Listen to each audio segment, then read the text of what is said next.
Thank you so much. Hi, folks. My name is Mingus, and I'm delighted to be with you today. What I thought I'd do is keep it relatively informal. I thought I'd take about 10 minutes to introduce myself. Then I'd like to talk a little bit about why I'm running for office, and then, of course, I'll outline about 4 things that I'm deeply focused on and as your next mayor.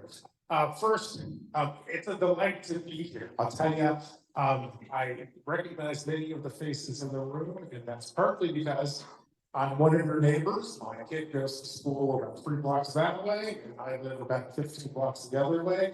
The park right across the street was the park I took my kids to when they were little, and they still consent to go hang out with me on the weekends in the park. And I also know many of you, I suspect, because I have a long history in the city. I used to be the person in the city in charge of the city's neighborhood association system. And I see you. There we go. Let's give a hand for especially some of our longtime volunteers in the neighborhood association system. I'd like to talk about that a little bit today before we move up.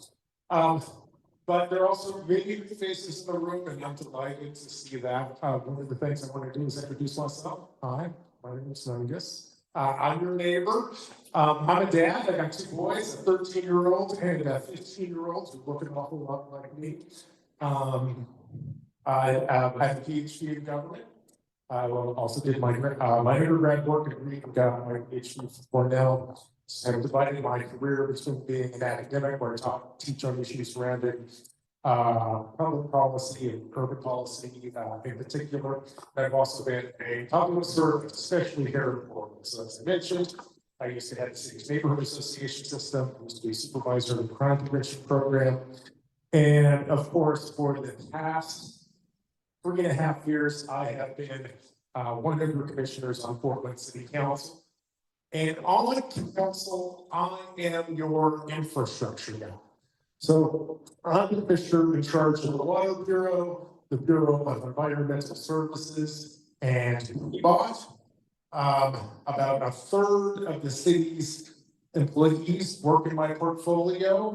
Half of the city's budget runs through my portfolio.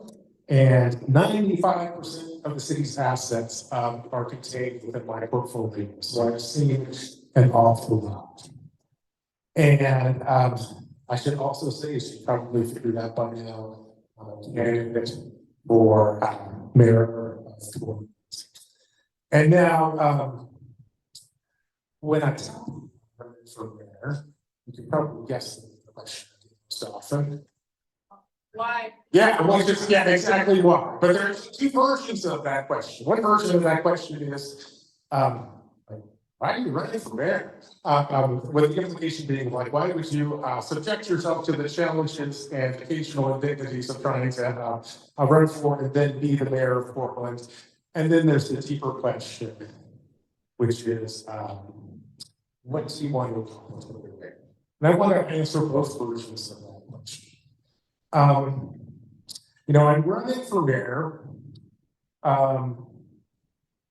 because I love the city, and it's clearly headed in the wrong direction. I'm running for mayor because I'm a dad, and I want to be able to hand down cities to my kids that supports them and nurtures them and excites them. And allows them to grow and flourish in a way that Portland that I'm elected allowed me to earn a PhD, have a vibrant and fascinating career, and do some of the most meaningful work on management. And I will tell you, it's an honor to be here today, and this literal physical space means a lot to me, and also explains a little bit about why I'm running for mayor. I think I mentioned to you, I had 2 kids, 15-year-old and a 13-year-old. And a couple of years ago, my 13-year-old came to me, as all young kids do, and said, Dad, I want a phone. I guess probably every dad who's got that question has probably said, well, why do you want a phone?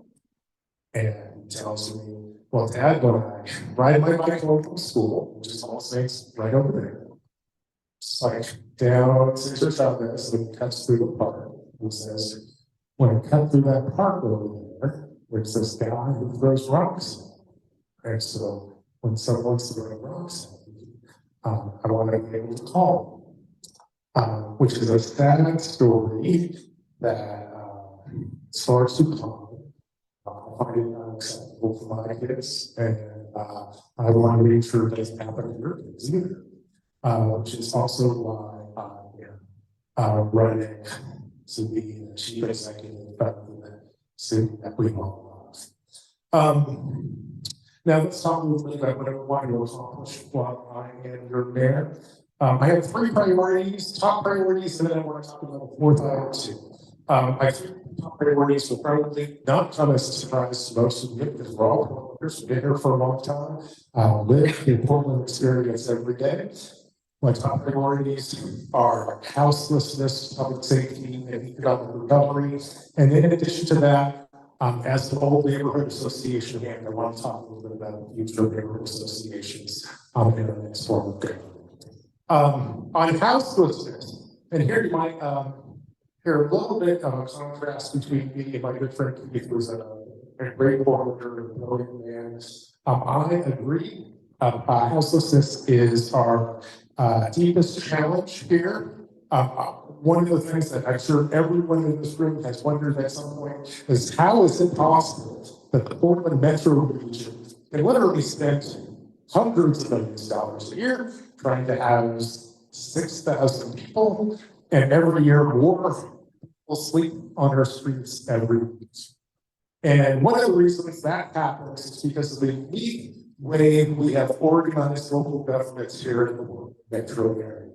I'll tell you that the city plays a role in managing houseless issues, and the county plays a role in managing houseless issues. One of our challenges is the houseless, the city is responsible for maintaining the right of way, making sure parks like that are safe. The county provides houseless mental health services, housing services, and is supposed to help people get off the street and heal. One of the things that's happened in Portland is the county has utterly failed at building its basic jobs.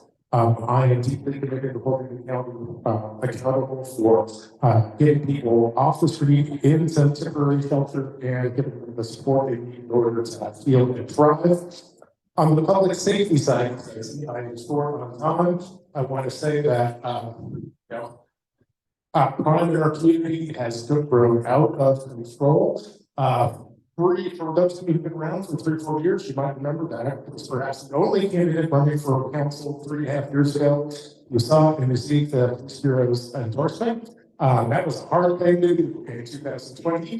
People thought that was crazy. I did it because I think it's important to support both people who do public safety, and I think it's important to support our cops. I'll tell you, one of the things we need to do is to hold our police officers accountable. I literally have skin and kin in that game. At the same time, our city needs police officers. So I'm committed to making sure that we're giving them great training, holding them accountable, and then we're steadily increasing the size of our police force. Right now, we have about 800 cops. We expect the city of Portland size to have about 1,200 cops. As I'm not your mayor, one of the things I will continue to do is to keep it on task to increase the number of police officers to bring that back into balance. The third thing I want to talk about is economic recovery. I think we all know that Portland is an awfully challenging place to start and grow a business. City Hall is often your enemy here. This is one of the reasons why I want to hold taxes down, and I want to make it simpler for you folks to do the work that you need to do in order to have your business thrive. Specifically in the permitting space, that has been a disaster, and it's one of the reasons why Portland struggles the way it does. And the 4th issue I want to talk about today, and which is slightly important, especially to many of the neighborhood activists that I see in this room right now, is I want you to know that I see a bright future for neighborhood associations in Portland's future, especially our next form of government. I fully recognize that, frankly, for the past decade or so, our leadership at City Hall has been outright hostile to neighborhood associations.